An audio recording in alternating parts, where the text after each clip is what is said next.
مشکات المصابیح کی عبارت دیکھو، تم کیسے کرتے ہو وہ کام جس کو رسول اللہ صلی اللہ علیہ وسلم نے نہ کیا ہو؟ فقال عمر، حضرت عمر نے فرمایا ھذا واللہ خیر، کہ یہ قسم خدا کی خیر ہی خیر ہے۔ فلم یزل عمر یراجعنی، فرماتے ہیں برابر حضرت عمر مجھ سے مراجعات کرتے رہے، مجھے کہتے رہے حتی شرح اللہ صدری لذالک، یہاں تک کہ اللہ پاک نے میرے سینے کو اس کام کے لیے کھول دیا۔ ورأیت فی ذالک الذی رأى عمر، فرماتے ہیں پھر میری بھی رائے اس بارے میں جس میں حضرت عمر کی رائے تھی وہی ہو گئی۔ قال حضرت زید نے کہا، قال ابو بکر، کیا ابو بکر صدیق نے کہا، انک رجل شاب عاقل، بے شک اے زید بن ثابت تم ایک مرد ہو، نوجوان ہو، عقل مند ہو، کہا گیا لا نتہمک، اور ہمیں تمہارے پر کوئی تہمت نہیں ہے۔ وقد کنت تکتب الوحی لرسول اللہ صلی اللہ علیہ وسلم، اور آپ رسول اللہ صلی اللہ علیہ وسلم کے لیے وحی لکھا کرتے تھے حضور کے زمانے میں۔ فتتبع القرآن، پس تم کلام پاک کے نسخوں کو، کلام پاک کے لکھے ہوئے کو جمع کرو۔ فجمعہ، اکٹھا کرو۔ فواللہ، کہ قسم خدا کی، لو کلفونی، اب حضرت زید بن ثابت فرماتے ہیں کہ لو کلفونی نقل جبل من الجبل، کہ اگر مجھے مکلف کرتے، وہ مجھے حکم دیتے اس بات کا کہ ایک پہاڑ کو دوسرے پہاڑ کی طرف منتقل کر دو، تو ما کان اسقل علی، تو میرے لیے بھاری نہ ہوتا، مما امرنی بہ من جمع القرآن، اس حکم سے جو انہوں نے مجھے دیا کلام پاک کو جمع کرنے کا۔ قرآن کا جمع کرنے کا حکم بھاری تھا، پہاڑ کے منتقل کرنے کا حکم بھاری نہیں تھا۔ قال قلت کیف تفعلون شیئا، تو میں نے بھی وہی کہا کہ تم کیسے وہ کام کر رہے ہو، لم یفعلہ رسول اللہ صلی اللہ علیہ وسلم، جس کو حضور نے نہ کیا ہو۔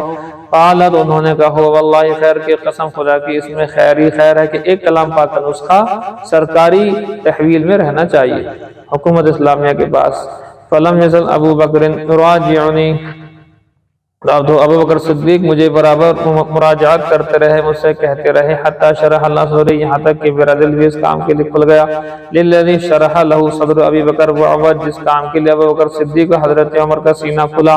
فتتبعت القرآن، میں نے کلام پاک کو ڈھونڈنا شروع کیا، اجمعہ، جمع کرنے کے لیے، من العصب، پٹھوں سے، واللحاف، اور کپڑوں سے، وصدور الرجال، اور مردوں کے سینوں سے، یعنی جہاں لکھا ہوا تھا پارچوں پر، کپڑوں پر، ہڈیوں پر، ان سب کو اکٹھا کرتا اور لوگوں سے ان کی یادداشت سے اس کو ملا کر کے دیکھتا۔ حتی وجدت آخر سورۃ توبہ، فرماتے ہیں یہاں تک کہ پایا میں نے سورۃ توبہ کی آخری آیت، مع ابی خزیمہ الانصاری، ابو خزیمہ انصاری کے پاس میں، لم اجدھا مع احد غیرہ، میں نے اس کو کسی کے پاس نہیں پایا۔ لقد جاءکم رسول من انفسکم، یہ ہے وہ آیت، حتی خاتمۃ برات، یہاں تک کہ خاتمہ برات، سورہ برات کے خاتمے تک کی آیت۔ فکانت الصحف، پس یہ صحیفے، عند ابی بکر، ابو بکر صدیق کے پاس، ساری تختیاں جو جمع ہوئی ہیں وہ ابو بکر صدیق کے پاس تھی، حتی توفاہ اللہ، یہاں تک کہ اللہ نے ان کو وفات دی۔ ثم عند عمر حیاتہ، پھر ان کی زندگی، حضرت عمر کی زندگی میں ان کے پاس رہا۔ ثم عند حفصہ بنت عمر، پھر حضرت حفصہ جو عمر کی بیٹی ہیں اور حضور کی بیوی ہیں ان کے پاس رہا۔ رواہ البخاری۔ سمجھ میں آئی جی بات؟ یہ ہے بات۔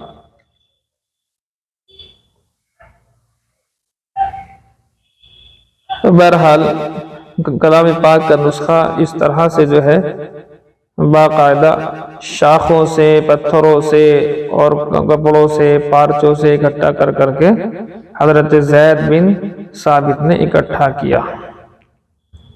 بس جی، جلالین شریف۔ اعوذ باللہ من الشیطان الرجیم، بسم اللہ الرحمن الرحیم۔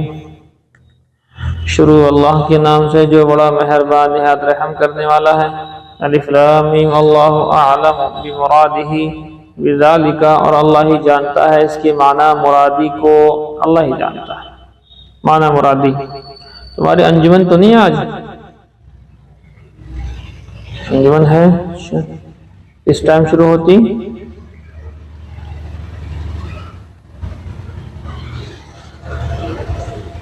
اچھا۔ اللہ لا الہ الا هو الحی القیوم، کہ اللہ وہ ہے کہ نہیں ہے کوئی معبود سوا اس کے، الحی وہ زندہ ہے، القیوم وہ سارے جہاں کو تھام رہا ہے، نزل علیک یا محمد، نازل کیا آپ کے اوپر اے محمد ہم نے، الکتاب، کتاب کو اللہ نے نازل کیا تمہارے اوپر اے محمد کتاب کو، القرآن، اور قرآن کو، کتاب سے مراد قرآن، متلبسا بالحق بالصدق فی اخبارہ، فرماتے ہیں کہ جو حق کے ساتھ، سچائی کے ساتھ خبر دینے میں، مصدقا لما بین یدیہ، اور وہ تصدیق کرنے والی ہے ان تمام کتابوں کی جو اس سے پہلے ہیں، قبلہ من الکتب، جو کتابیں پہلے نازل ہوئی ہیں، توریت، زبور، انجیل، قرآن، اور 100 صحیفے یا 110 صحیفے جو بتایا تھا میں نے، یہ موٹی موٹی بات ہے۔ وانزل التوراۃ والانجیل، اور نازل کیا اللہ پاک نے توریت کو اور انجیل کو، من قبل ای قبل تنزیل ہی، یعنی کلام پاک کے نازل کرنے سے پہلے، ہدن جو کہ ہدایت ہے، حال بمعنی ہادینا،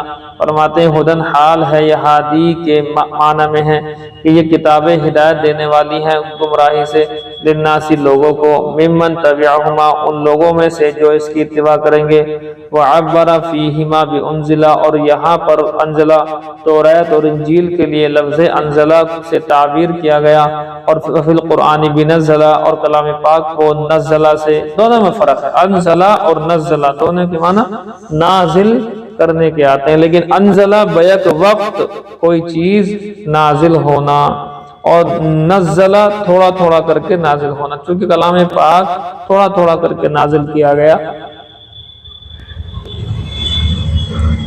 اسی وجہ سے اس کے لیے نزلہ کا لفظ استعمال ہوتا ہے۔ اور یہ جو ہے انزلہ کا لفظ ان کے لیے استعمال ہوتا ہے، یہ ہے جی۔ اب جہاں پر بھی مان لیجئے کلام پاک میں آتا ہے انا انزلناہ فی لیلۃ القدر، کہ ہم نے نازل کیا اس کو لیلۃ القدر کے اندر، یہاں تو انزلنا آ گیا، تو انزل، انزل، انزال کے معنی کیا آتے ہیں؟ ایک دم سے نازل کرنا اکٹھا، اس سے مراد یہ ہے کہ لوح محفوظ سے آسمان دنیا پر تو ایک ساتھ ہی آیا ہے، اور آسمان دنیا پر رکھا ہوا تھا قرآن، اب یہاں جبرائیل کے واسطے سے نیچے نزلہ ہوا، تھوڑا تھوڑا سا نازل کیا گیا، المقتضی للتقریر، جو تقاضا کرتا ہے تکرار کا، نزلہ جو تقاضا کرتا ہے تکرار کا، بار بار کا، لأنہ انزلہ، اس لیے کہ یہ دونوں کتابیں تو دفعۃ واحدہ ایک ساتھ نازل کی گئی، بخلاف ہی، برخلاف کلام پاک کے، کلام پاک دھیرے دھیرے آیا، وانزل الفرقان، اور نازل کیا الفرقان کو، بمعنی الکتب الفارقہ، الفرقان کے معنی ہے وہ کتابیں جو فرق کرتی ہیں بین الحق والباطل، حق و باطل کے بیچ، وذکر، بعض ذکر ثلاثتی، فرماتے ہیں کہ اور ذکر کیا الفرقان کو تینوں کے تذکرے کے بعد، یعنی کلام پاک اور تورات اور انجیل کے ذکر کے بعد پھر اس کو ذکر کیا، لیعم ما عداہما، ما عداہا، فرماتے ہیں کہ تاکہ ان تینوں، ان سب کو عام ہو جائے، ان الذین کفروا بآیات اللہ، بے شک وہ لوگ جنہوں نے کفر کیا اللہ کی آیات کے ساتھ، القرآن وغیرہ ہی، کلام پاک کا انکار کیا، اور اس کے علاوہ جو کتابیں ان کا انکار کیا، لہم عذاب شدید، ان کے لیے دردناک عذاب ہے، واللہ عزیز، اللہ تعالیٰ غالب ہے، غالب کے معنی کہتے ہیں غالب علی امرہ، اپنے کام، اپنے حکم پر، اپنی باتوں پر غالب ہے، جو حکم دیتا ہے اللہ تعالیٰ غالب ہونے کی وجہ سے ہی تو دیتا ہے، فلا یمنعہ شیء من انجاز وعیدہ ووعدہ، بس کوئی نہیں روک سکتا اس کو اس کے وعدہ اور وعید کے پورا کرنے سے، اللہ کہہ دے وعدہ تو وعدہ اللہ پورا کر سکتا ہے، کوئی نہیں روک سکتا، اللہ کہہ دے وعید تو اللہ تعالیٰ اس پر بھی اس کو پورا کرنے پر قادر ہے، کوئی نہیں روک سکتا۔ ذو انتقام، فرماتے ہیں کہ انتقام والا ہے، عقوبت شدیدت، سخت انتقام والا ہے، ممن ان لوگوں سے انتقام لے گا، عصاہ جو اس کی نافرمانی کریں گے، لا یقدروا، اور وہ نہیں قادر ہے، علی مثل احد، کوئی بھی اللہ کی طرح سے، اللہ کے جیسے اس پر کوئی قادر نہیں ہے، ان اللہ لا یخفی علیہ شیء، بے شک اللہ تعالیٰ وہ ہے کہ نہیں پوشیدہ ہوتی اس پر کوئی چیز، کائن جو کہ ہو، فی الارض زمین میں ہو، وہ اللہ سے پوشیدہ نہیں، ولا فی السماء، اور وہ جو آسمان میں ہے نہ ہی وہ ہے پوشیدہ، اللہ سے کوئی چیز پوشیدہ نہیں، بعلم ہی، اس کے علم سے کچھ پوشیدہ نہیں، بما یقع فی العالم، جو کچھ بھی عالم میں ہوتا ہے، من کلی و جزئی، چاہے وہ کلی ہو یا جزئی ہو، یعنی ایک اکٹھا ہو یا تھوڑا تھوڑا ہو، اللہ تعالیٰ کے علم سے باہر نہیں ہے، وخصہما بذکر، اور خاص کیا ان دونوں کو ذکر کے ساتھ، لأن الحس لا يتجاوز ہما اس لیے کہ ہماری حس ہم جو محسوس کرتے ہیں وہ زمین و آسمان سے زیادہ ہم محسوس نہیں کر سکتے، تجاوز نہیں کر سکتی ہماری حس۔ ہم تو یہی جانتے ہیں زمین و آسمان، زمینوں کے نیچے کا، زمین آسمان کے اوپر کیا، اتنا تو نہیں کس نے دیکھا، لیکن سامنے دکھائی دیتا تو آسمان دکھائی دیتا، بس جو چیز دکھائی دے رہی ہے وہاں تک اللہ نے بتا دیا۔ وَهُوَ الَّذِي يُصَوِّرُكُمْ فِي الْأَرْحَامِ كَيْفَ يَشَاءُ، وہی ہے اللہ جو صورتوں کو بناتا ہے جیسے چاہتا ہے، من ذکورۃ و انوثۃ، چاہے وہ مذکر بنائے یا مؤنث بنائے، وبیاض و سواد، کالا گورا وغیر ذالک، اس کے علاوہ کچھ بھی۔ لا الہ الا هو العزیز، نہیں ہے کوئی معبود مگر وہی ہے جو غالب ہے، فی ملکی، اپنے بادشاہت کے اندر، الحکیم، حکمت والا ہے، فی صنعی، اپنی کاریگری میں۔ هو الذی انزل علیک الکتاب منہ، اور وہی خدا ہے کہ جس نے نازل کیا تمہارے پر کتاب کو، منہ، اور اس کتاب کے اندر آیات محکمات واضحات دلالتی، اس کے اندر آیات ہیں جو کہ محکم ہیں، دلالت واضحہ اس کے اندر موجود ہے، بالکل واضح ہیں۔ ام الکتاب، یہی اصل کتاب ہے، ای اصلہ، اصل کتاب ہے، المعتمد، جس کے پر بھروسہ کیا جائے گا، فی الاحکام، احکامات کے اندر۔ کچھ آیتیں تو بالکل صاف ہیں، اس میں حکم موجود ہیں، کچھ آیتیں متشابہات ہیں جس کا معنی اللہ ہی جانتا ہے۔ جیسے آپ کے سورتوں کے شروع میں آیا نا اوپر ابھی جو ہے اس طرح کی آیات الف لام میم وغیرہ، تو اللہ ہی جانتا ہے، تو یہ متشابہات ہے، اس کے پیچھے نہیں پڑنا، جو اس کے پیچھے پڑے گا تو گمراہ ہوگا۔ وَأُخَرُ مُتَشَابِهَاتٌ، دوسری آیات جو ہے متشابہات کی قبیل سے ہیں، لا يفهم معانیها، اس کے معنی کوئی نہیں جان سکتا ہے، قواعد السوری، جیسا کہ صورتوں کے شروع میں جو ہوتا ہے یہی الف وغیرہ، حامیم اور عین سین قاف، کاف ہا عین صاد وغیرہ۔ وَجَعَلُهُ كُلَّهُ، اور اللہ تعالیٰ کا ان تمام کو محکم فرمانا، فی قولہ تعالی احکمت آیات، جو اللہ نے فرمایا احکمت آیات، کس کی آیات کو ہم نے محکم قرار دیا ہے، بمعنی اس کا مطلب یہ ہے کہ انہ لیس فی عیب، کہ اس کے اندر کوئی عیب نہیں ہے، اور متشابہا فی قولہ، اور اللہ نے جو متشابہا کہا ہے اپنے قول کتابا متشابہا کے اندر، بمعنی اس کا مطلب یہ ہے کہ انہ یشبہ بعضہ بعضا، اس لیے کہ اس میں سے بعض کے مشابہ ہے، فی الحسن والصدق، حسن و سچائی میں۔ فَأَمَّا الَّذِينَ فِي قُلُوبِهِمْ زَيْغٌ، بہرحال کہ وہ لوگ جن کے دل کے اندر کجی ہے، میل علی الحق، کجی کہتے ہیں حق بات سے مائل ہو جانا، ہٹ جانے کو، فَيَتَّبِعُونَ، تو وہی لوگ پیچھے پڑ جاتے ہیں، مَا تَشَابَهَ، ان آیتوں کے جو متشابہ ہیں، متشابہات میں سے ہے، منہ ابتغاء طلب الفتنة، فتنے کو چاہنے کے لیے، لجہالہم، ان کے جاہلوں کی جانب سے، لوقوعہم فی الشبہات واللبسی، فرماتے ہیں ان کے شکوک و شبہات میں پڑنے کی وجہ سے، شکوک و شبہات کے اندر پڑ گئے، الف میم کے معنی ڈھونڈ رہے ہیں، حامیم عین سین قاف معنی ڈھونڈ رہے ہیں، جس کے معنی پتا پہلے اس پہ عمل کر لیں۔ وَابْتِغَاءَ تَأْوِيلِهِ، اور اس کی تعویل کے پیچھے پڑھتے ہیں، اس کی تفسیر کیا ہے، اس کے پیچھے پڑ جاتے ہیں۔ بھئی کیوں پڑھ رہا ہو؟ جس کا علوم اللہ نے دنیا میں نہیں رکھے ہیں تو اس کے پیچھے پڑھنے کی ضرورت کیا ہے؟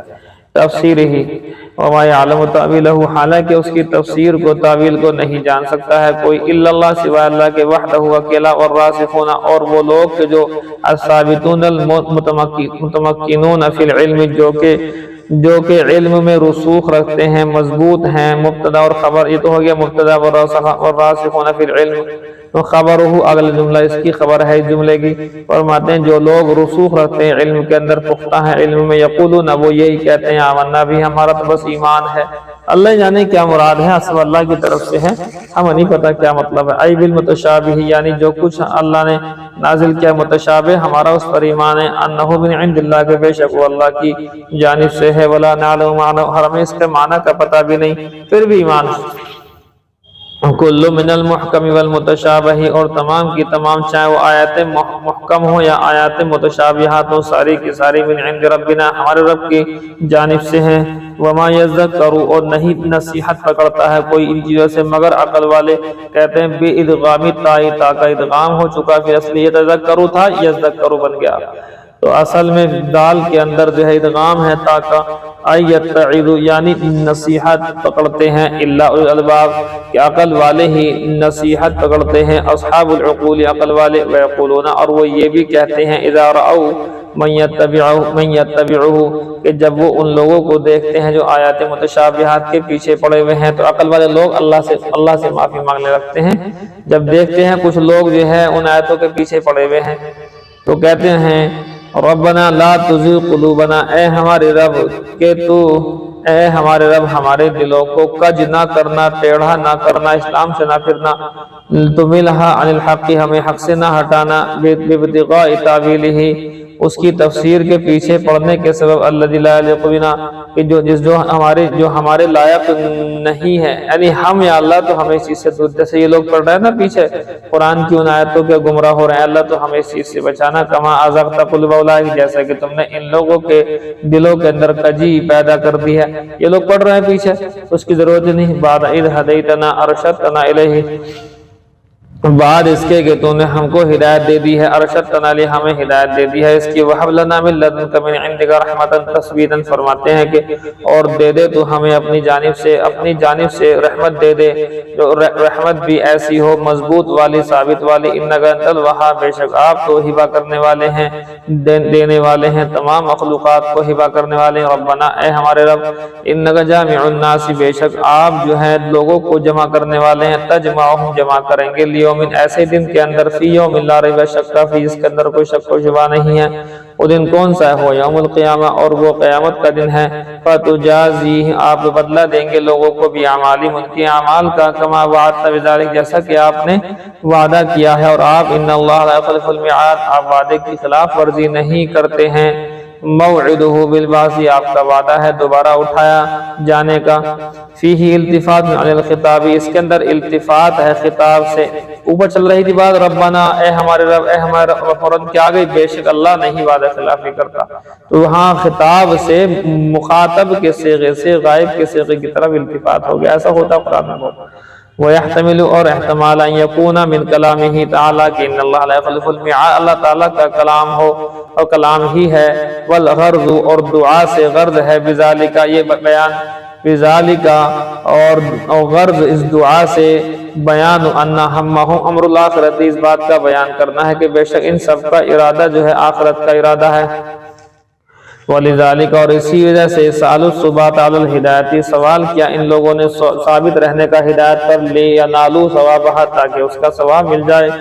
روى الشیخان عن عائشہ، حضرت عائشہ سے شیخان نے روایت کیا، شیخان آپ کو بتا چکے ہیں، امام بخاری اور امام مسلم، یہ احادیث میں ہیں، اور اگر شیخان جب کہیں گے فقہ کے اندر تو امام ابو حنیفہ، امام یوسف، لیکن اگر احادیث میں کہیں گے تو امام بخاری، امام مسلم، تو شیخان امام بخاری امام مسلم نے روایت کیا حضرت عائشہ صدیقہ کائنات سے، قال، انہوں نے کہا کہ تلا رسول اللہ صلی اللہ علیہ وسلم، حضور صلی اللہ علیہ وسلم نے تلاوت کی، حاضر آیات، اس آیت کی، هو الذی انزل علیک الکتاب منہ آیات محکمات الی آخر، یہاں تک کہ آیت کی تلاوت کی، وقال، اور یوں کہا کہ فاذا رأیت الذین، جب تو دیکھے ان لوگوں کو، یتبعون ما تشابہ، کہ جو پیچھے پڑ رہے ہیں ان آیتوں کے جو متشابہات میں سے ہیں، تو فاولئک الذین، پس سمجھ جانا کہ وہی لوگ ہیں، سم اللہ تعالی، جن کا نام اللہ پاک نے ان آیت کے اندر لیا ہے، فاحذروہم، ان سے بچتے رہنا۔ وروى الطبرانی فی الکبیر، طبرانی نے کبیر کے اندر، کتاب کے اندر ذکر کیا ہے، مالک عن ابی مالک، حضرت ابو مالک سے روایت ہے، اشعری سے روایت ہے، انہ سمع النبی صلی اللہ علیہ وسلم، کہ انہوں نے سنا حضور صلی اللہ علیہ وسلم کو یقول، شاد فرماتے ہوئے، ما اخاف علی امتی، مجھے امت پر کوئی خوف نہیں ہے سوائے تین چیزوں کے، الا ثلاث خلال، مگر تین باتوں کا مجھے خوف ہے، ذکر منہا، اور ذکر کیا ان میں سے اس بات کو بھی، ان یفتح لہم الکتاب، کہ جب کتاب کھولی جائے گی مسلمانوں کے سامنے، فیاخذہ المؤمن، تو مومن یبتغی، لگ جائے گا پیچھے، تاویلہ، اس آیات، ان آیات کی تعویلات کی، وَلَيْسَ يَعْلَمُ تَعْوِيلَهُ إِلَّا اللَّهُ، حالانکہ اس کی تفسیریں سوا اللہ کے کوئی جانتا بھی نہیں ہے، اور جو علوم میں راسخ ہیں، والراسخون فی العلم، جو رسوخ رکھتے ہیں، پکے ہیں علم کے اندر، یقولون، وہ تو صرف یہی کہتے ہیں، آمنا بھی، ہمارا تو ایمان ہے، کل من عند ربنا، سارے کا سارا اللہ کی جانب سے ہے، وما یذکر الا اولو الالباب، اور نہیں نصیحت پکڑتے ہیں مگر عقل والے ہی۔ جی ہو گیا پورا، جی پورا نہیں ہو پاتا اگر اسپیڈ سے نہیں پڑھاتے تو، ٹائم ہو گیا آپ کا۔ دیکھیں بہرحال تو ترجمہ ہی آپ کے سامنے ذکر کیا ہے، کتنا ہوا؟ ہدایت النحو، وَكُلُّهَا مَنْصُوبٌ بِتَقْدِيرِ فِي، تَقُولُ صُمْتُ دَهْرًا وَسَافَرْتُ شَهْرًا، أي فِي دَهْرٍ وَشَهْرٍ، یہی ہے نا؟ تو لکھو پھر، کب لکھو گے؟ اور یہ سب ظروف زمان منصوب ہوتے ہیں، وکلھا، یہ سب ظروف زمان، یہ ترجمہ ہے اس کا، یہ سب ظروف زمان منصوب ہوتے ہیں بتقدیر فی کے مقدر ہونے کے ساتھ، فی کے پوشیدہ لکھ لو، مقدر لکھ لو، محذوف لکھ لو، فی بی نہیں، فایا زیر فی، بتقدیر فی کے مقدر ہونے کے ساتھ، اور یہ سب ظروف زمان منصوب ہوتے ہیں فی کے مقدر ہونے کے ساتھ۔ تقول، تو کہے گا، صمت دہرا،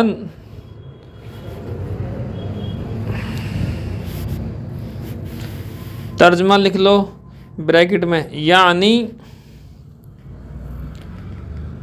میں نے ایک زمانے کا روزہ رکھا، ایک زمانے میں میں نے روزہ رکھا،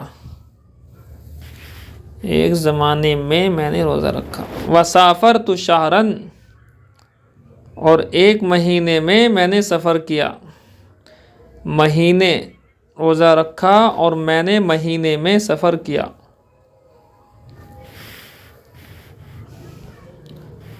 مہینے میں نے سفر کیا، ہاں، مہینے میں، ایک لگاؤ نہ لگاؤ مرضی ہے، ایک کی کوئی ضرورت نہ، ویسے نہ وہاں نہ یہاں۔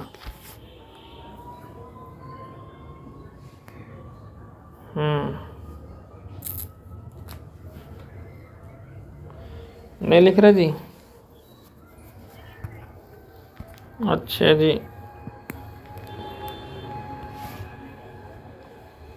اور لکھیں آپ جی۔ یہ ہو گیا آپ کا، آگے لکھیں آپ، اس کے آگے لکھیں آپ،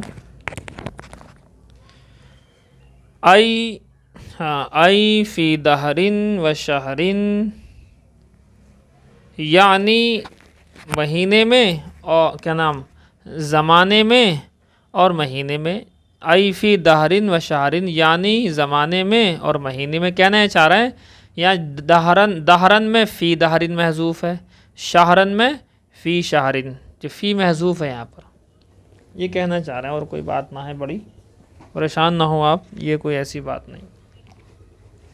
آگے دیکھیں، یہ لکھ رہے ہیں سب کیوں نہیں لکھ رہے جی؟ وظروف المکانی کذالک، اور ظروف مکان اسی طرح ہے، اور ظروف زمان اسی طرح ہے۔ کیا مطلب؟ جیسے ظروف زمان کی دو قسمیں مبہم محدود، ایسے ہی ظروف مکان کی بھی دو قسم مبہم محدود۔ ظروف زمان اسی طرح ہے۔ ارے سب کیوں نہیں لکھ رہے؟ یہ سب کیوں نہیں لکھ رہے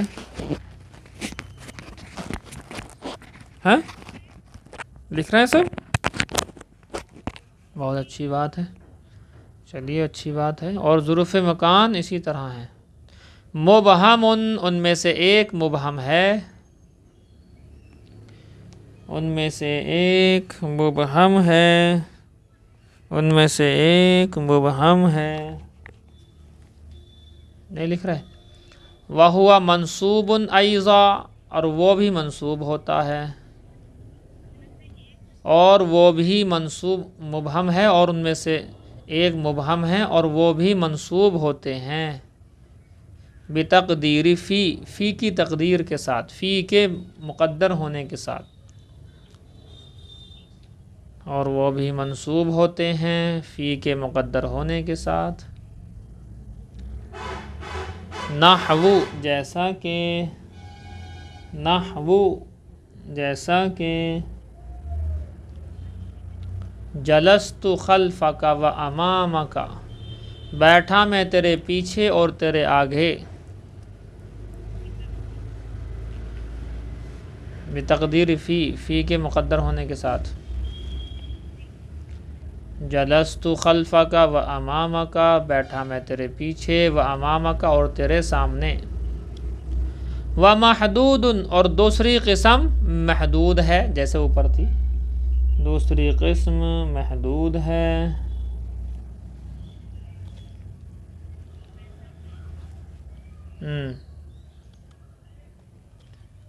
تیرے پیچھے اور تیرے سامنے۔ خلفہ کا معنی پیچھے، امامہ کا معنی آگے۔ امام کو امام اسی لیے کہتے ہیں، امام سے بنا ہوا امام، آگے کے معنی آگے کھڑا ہوتا ہے امام۔ ومحدود اور دوسری قسم، ظروف زمان کی دوسری قسم محدود ہے، دوسری قسم محدود ہے۔ وَهُوَ مَا لَا يَكُونُ مَنْصُوبًا بِتَقْدِيرِ فِي، اور وہ ہے کہ جو منصوب نہ ہو فی کے مقدر ہونے کے ساتھ، اور وہ ہے جو منصوب نہ ہو فی کے مقدر ہونے کے ساتھ،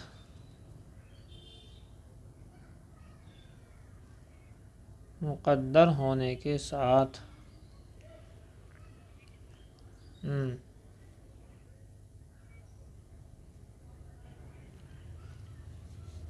بل لا بد من ذکر فیہ،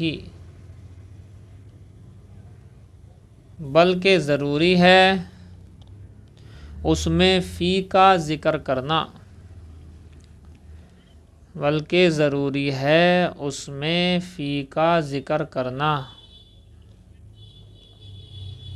بلکہ ضروری ہے اس میں فی کا ذکر کرنا۔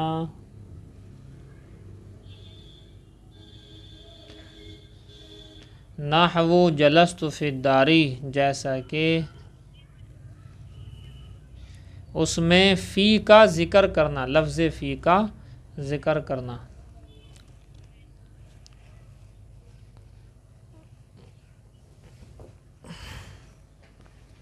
نہیں لکھ رہا جی؟ نحو جلست فی الدار، جیسا کہ میں بیٹھا گھر میں، وفی السوق اور بازار میں، وفی المسجد اور مسجد میں۔ جلست فی الدار گھر میں، وفی السوق بازار میں، سوق کے معنی بازار، سوقی نہیں سوقی، سوق الگ چیز ہے، سوق الگ چیز ہے۔ وفی المسجد اور مسجد میں، لکھ نہیں رہے؟ تیز تیز تیز، اور مسجد میں، اتنا تو سمجھ جایا کریں، وہ وفی المسجد لکھ رہا تو مسجد میں ہی ہوگا۔ فصل المفعول لہ، کتنی قسم ہو گئی ہے؟ چوتھی قسم ہے، منصوبات میں سے چوتھی قسم مفعول لہ ہے۔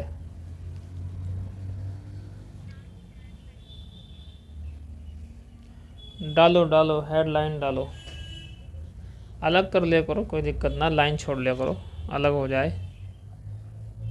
المفعول لہ، منصوبات میں سے پانچویں قسم، چوتھی، ارے پانچویں نہیں، چوتھی قسم مفعول لہ ہے، چوتھی قسم مفعول لہ ہے۔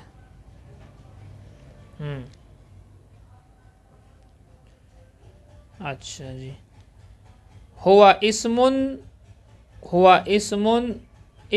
ما لأجلہ یقع الفعل المذکور قبلہ، ہوا اسم ما، مالا نہیں ہے یہ، ہوا اسم ما لأجلہ، ہاں ہوا اسم ما لأجلہ یقع الفعل المذکور قبلہ، مفعول لہ نام ہے ایسی چیز کا جس کی وجہ سے ایسا فعل واقع ہو جو اس سے پہلے مذکور ہو۔ نام ہے ایسی چیز کا جس کی وجہ سے فعل مذکور اس سے پہلے واقع ہو، جس کی وجہ سے اس سے پہلے فعل مذکور واقع ہوا ہو۔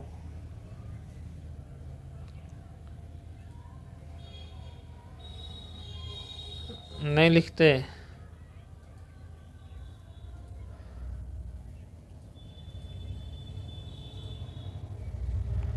جس کی وجہ سے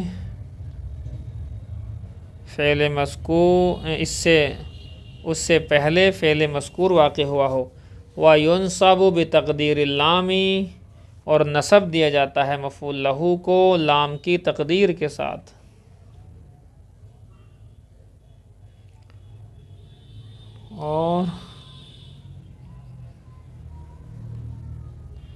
اور نصب دیا جاتا ہے مفعول لہو کو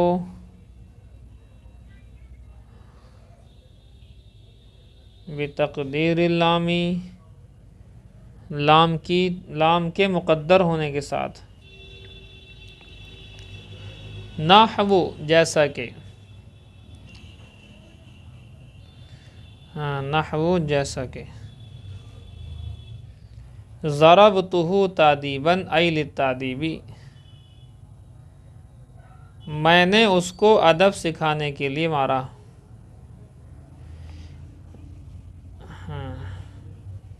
ادب دینے کے لیے مارا، ادب سکھانے، ادب دینے، ادب سکھانے کے لیے مارا۔ ای للتادیب یعنی ادب سکھانے کے لیے، ای للتادیب یعنی ادب سکھانے کے لیے الگ سے۔ اور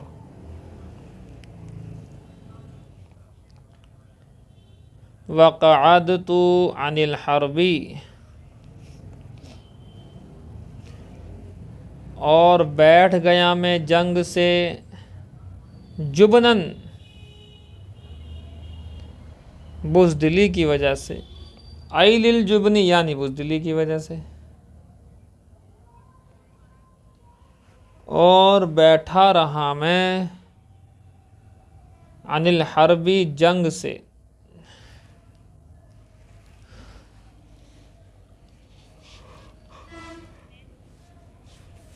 عن الحرب جنگ سے، بیٹھا رہا میں جنگ سے۔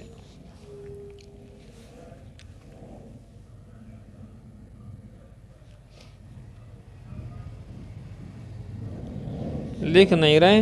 جبناً بزدلی کی وجہ سے، ای للجبنی یعنی بزدلی کی وجہ سے، بیٹھا رہا میں جنگ سے بزدلی کی وجہ سے، یعنی بزدلی کی وجہ سے، دو بار آئے گا یہ، ای للجبنی یعنی بزدلی کی وجہ سے۔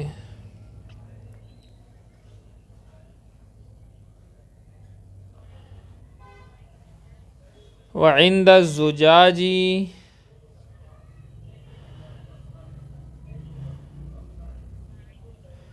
زجاج کے نزدیک،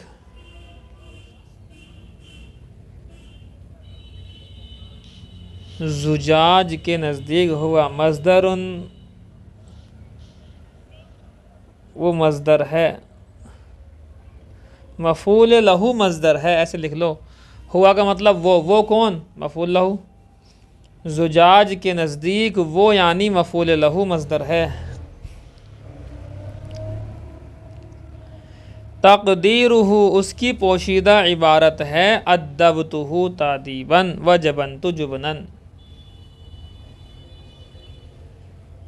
اس کی پوشیدہ عبارت ہے ادبتہ تادیباً، اور دوسرے والے کیا بنے گی؟ وجبنت جبناً۔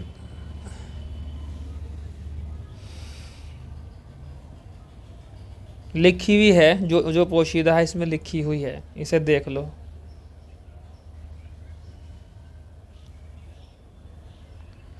ادبتہ تادیباً